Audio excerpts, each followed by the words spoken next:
Here's all you have to do.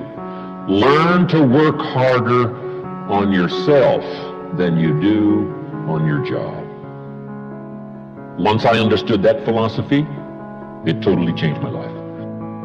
Work harder on yourself than you do on your job. If you work hard on your job, you can make a living, which is fantastic. If you work hard on yourself, you can make a fortune, which is super fantastic. Success is something you attract by becoming an attractive person. Success is not something you pursue. Success is something you attract by the person, by becoming an attractive person. Never be satisfied with yourself. Always know that as you invest the effort and time on you, that's the greatest ability that human beings have above animals. See, a dog can't be anything but a dog. Tree can't be anything but a tree. Human being, you've got unlimited potential. You can put effort on you, and by concentrating on you and developing you, you can transform your life wherever you are right now. So you want to work on yourself. My dreams are first every day, then my wife, then my kids.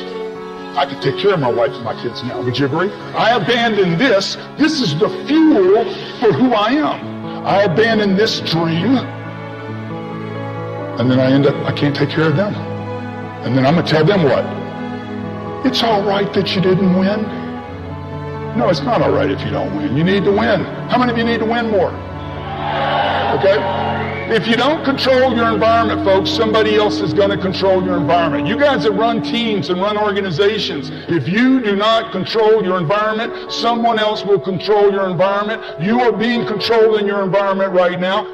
If you don't control your environment, it starts with me. When I was 45 years old, I'm like, I'm going to control my environment. I'm going to take every penny I have, all the energy I have, all the resources I have, and I'm going to improve me. If I got to go broke in the process, because I'm already broke. Look, if you're not fulfilled if you're not reaching your full potential every day, you're broke right now. If you find your passion, you're going to have this tremendous energy. It's sustainable energy. But momentum requires you always do the next thing to keep the momentum going. If you believe in what you're doing, that's fuel. It adds more fuel to your fire. You gotta keep going, you gotta keep pushing through, you gotta keep persevering. Because at the end of the day, when you do, and you do, and you do more, you will be amazed at how the universe conspires to help you get to the place that you wanted to get to. So believe in you, block out the shade, and let your sun shine on through. Because it's on you to be you. And the reason you get yourself in a passionate place is so that you change your life, and the only thing that changes your life is making a decision. So while you're in this passionate state, that's where you make decisions. The only way that commitment and the energy and the momentum continues is if you take immediate, massive what, my friend?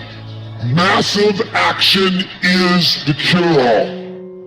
Massive action is the cure-all. That's how you develop yourself. That's how you begin to appreciate what you get. When you're working on a dream, at some point in time, a transition takes place. And the transition is what you are becoming in pursuit of the dream. Because even if you don't get the dream, you become such a strong and powerful person. It will so change your life, you can look at something else and say, well, I think I'll go do this then. Because you've now developed yourself in such confidence and such competence in how to deal in the arena of life that you can move into another area and not miss a beat. Once you begin to discover who you are, then you'll really realize how you have been given authority and dominion over everything on the face of the earth, including all the dimensions of your life. But you can only do that through the struggle of life. And most people avoid the struggle. Most people go through life avoiding pain. And when you go through life like that, something in you dies.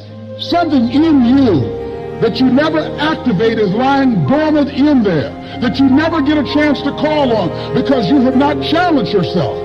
Somebody said, the land of familiarity belongs to the dead. So most people like to feel like they're a king in the area of their comfort zone. They only want to do those things that they know how to do well. Osborne said, unless you attempt to do something beyond that which you've already mastered, you will never grow.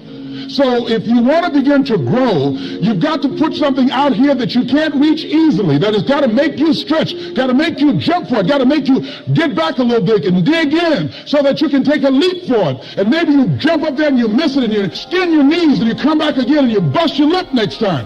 But you keep on, and through that process, you learn how to leap higher. You start challenging yourself to dig deeper, and then you discover some things about you that you don't know right now, some talents that you have in you that you didn't know that you can do. If you want to begin to make your stuff happen for you, I think that it's very important that you start trusting yourself. Listen to yourself. Listen to that still small voice within you. Don't try and make everything logical. There's some things about life that defies logic, that you just can't explain how the outcome is going to be. I think that's why Paul said you've got to learn how to walk by faith and not by sight. That once you begin to trust yourself and your ideas and your instincts, life takes on a whole new meaning, because now I want you to do that feeling that you are led. Just feel, I am led. Ladies and gentlemen, don't give your power away. You don't need anybody to approve your dream. It was given to you. If they can't see it, it's because it wasn't given to them. It was given to you. Hold it, nourish it, cultivate it, work on it. It's yours. It's your baby. Work on it until it comes into fruition. I gave away my power, and I said, I'm not going to do that no more. Here's something else for those who make it today. Do what you know is right. Treat people like you want to be treated. Don't try and take any shortcuts. Don't try and cheat. Pay your dues up front. I believe, ladies and gentlemen, what goes around comes around. You can pay now, or you will pay double later. So do the right thing. There might be a tendency sometimes, because of the negative part of our consciousness and our own programming, for us to want to say, well, I'll just do it this time. It won't matter. Won't nobody know. Ladies and gentlemen, everything matters. And you know you're somebody. You know. I'd rather lose out on my dream doing the right thing than to cheat trying to make a shortcut to get to my goal. I want to be able to look myself in the mirror. And that's what you want to do. There's no saying, judge a man not by what he does, but by that he doesn't have to do. And to judge the true quality of a man is what he do when nobody's looking. See, there's some good out there for you in the universe that has your name in it. And nobody can get your good. It has your name on it. They can't take your stuff. It's your stuff. So when you know that, when you know that whatever you're seeking, it's also seeking you, you don't worry. You don't run scared. You don't think somebody's going to take it from you. You listen to your inner voice, and you always take the high road. There will be the tendency, the natural inclination to take the low